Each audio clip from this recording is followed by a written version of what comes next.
ભાભી ઓ ભાભી ઓ બોલો. જમવાનું બનાવજો.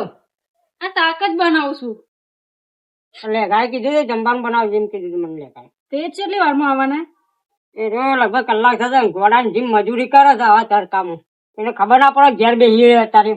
મેં ના પાડી હતી ખેતરમાં નહીં જવાનું, આટલી ગરમી પડે વહેલા આવી જાવ એમ કીધું તું મેં. તમારા સસરા તો ના આવી ગયા છે થાળીઓ ચાટવા. એ ચો ગયા? લગનમાં ગયા એ થાળીઓ ચાટવા આમ કરી. અને કોઈને કંકોત્રી હતી નથી, ચોથી લઈ ગયા? અમે તમારા સસરાની કંજૂસ છે લેટવાની. તમે લેટવા જ સાચી વાત છે રે. હા, હું તો કદી લગનમાં જવાની નથી, એરા એકલા એકલા જતા રહેશે. હા, અને હું કહું હા માં મમ્મીને ફોન કરવા ખાસા દવા થઈ ગયા, આવજો તો મેં ફોન કર. હા તો હું લેખાણ કેવા તો ખાવાનું મારે કોઈ ટાઈમ નહીં, મારે જવું તો ફોન છે ને એટલે ફોન કરી આવીને ફોન.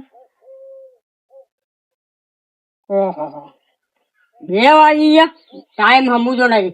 હું કેતો કાલથી લોકોની આશા રાખો છો એના કરતા ફોન નવો લાવી દો કે જફા જ મારી જતી રે.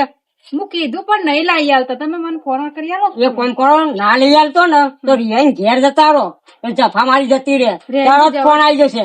રેહાઈ તો જવાતું હશે એ ખેતરમાં આખો દાડો એ તમારે જોવાનું, એ મારો પ્રશ્ન નહીં. મારા ભાઈ હાલ ટાઈમ છે ને એટલે હું જઉં છું, એ તમારે જોવાનું.